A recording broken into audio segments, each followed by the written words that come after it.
নমস্কাৰ, মোৰ এই ভিডিঅ'টিৰ প্ৰথম প্ৰশ্নটো হ'ল ভগৱান শ্ৰীকৃষ্ণই কোনটো বংশত জন্মগ্ৰহণ কৰিছিল?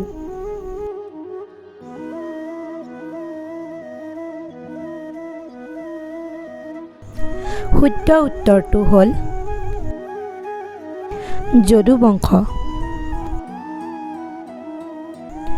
২ নম্বৰ প্ৰশ্নটো হ'ল শ্ৰীকৃষ্ণৰ পিতৃ বসুদেৱৰ কেইগৰাকী পত্নী আছিল?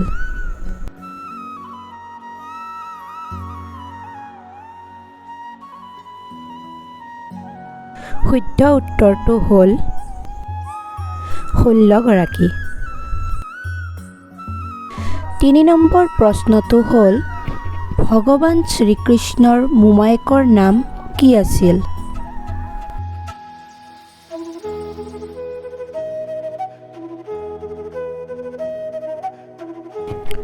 শুদ্ধ উত্তৰটো হ'ল কংস।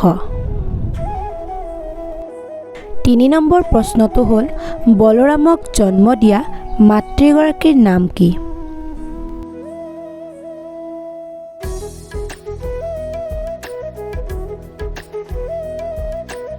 শুদ্ধ উত্তৰটো হ'ল ৰোহিণী। এনেকুৱা ধৰণৰ ভিডিঅ' পাবৰ বাবে চেনেলটি ছাবস্ক্ৰাইব কৰি ৰাখিব। ধন্যবাদ।